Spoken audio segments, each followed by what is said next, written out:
귀 모양 분석을 통해 아이가 4월 24일에 바뀌었다는 사실이 밝혀졌다. 10일 방송된 SBS 그것이 알고 싶다에서는 구미 3세 여아 사망사건에 대해 다뤘다. 이날 제작진에 따르면 사망사건 당시 신고자는 같은 건물에 살고 있는 외할아버지라고 했다. 발견 당시 상황에 대해 묻자 경찰은 100골 정도는 아니었고 상체 쪽은 괜찮았다며 분홍색 옷을 입고 있었는데 하체는 벗겨져 있었다고 말했다.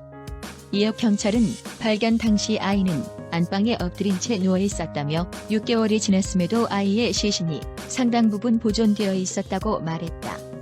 전문가는 이것은 부패가 덜 된 굉장히 드문 상태인 미라화된 상태라며 소견을 밝히며 몸의 수분이 다 증발이 되면서 부패가 진행되다가 멈춘 상태라고 했다.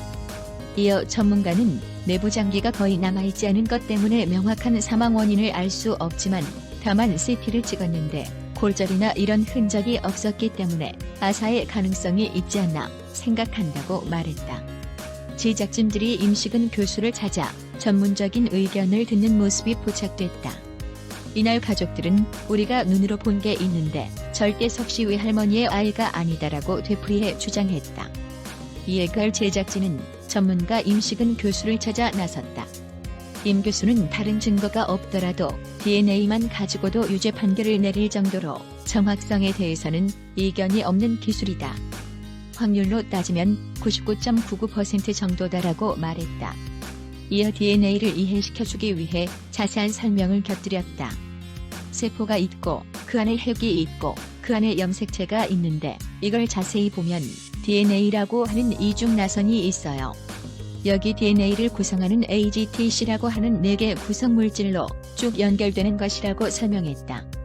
즉, 사람마다 DNA 안에 AGTC가 반복되는 길이가 다른데 사람마다 가장 많이 다른 20개를 골라서 분석을 하는 것.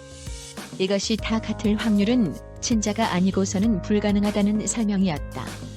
가족들은 일환성 쌍둥이의 DNA가 한쪽으로 들어왔다가 자녀에게 옮기는 키메라증 가능성을 언급했지만 임 교수는 그건 어머니 자녀 관계에서만 성립하지 외할머니와는 상관없다고 말했다. 이후 제작진은 귀 모양을 통해 아이가 언제 바뀌었는지 증명해 나갔다. 출산 직후부터 4월 말까지 아이의 오른쪽 귀의 사진을 골라 컴퓨터 그래픽으로 분석한 결과는 동일했다. 특히 3, 4월에 찍힌 사진 속의 인물은 바뀌지 않은 보람이로 판명됐다. 그러나 보람이의 왼쪽 귀는 뚜렷한 변화가 감지됐다.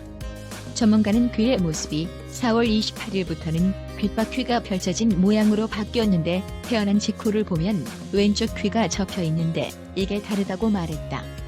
이어 처음 사진과 동일한 사람이라고 보기 어렵다고 결론을 내렸다. 이를 통해 제작진은 4월 7일과 4월 28일 사이에 아이가 바뀐 것이라고 추정했다. 제작진은 정확하게 바뀐 시점을 추정하기 위해 날짜를 더 좁혔다. 전문가는 보람이의 사진을 분석했고 결국 신생아 때부터 4월 23일까지는 동일 인물로 다 판단되지만 친구의 집에 온 이후 단 하루 만에 즉 4월 24일부터는 왼쪽 귀 모양이 바뀌었다고 말했다. 이 사실을 알게 된 보람이의 친부는 장모님은 운전도 못하고 절대 혼자서는 불가능했을 것이다라며 공범이 있었다는 것을 암시했다.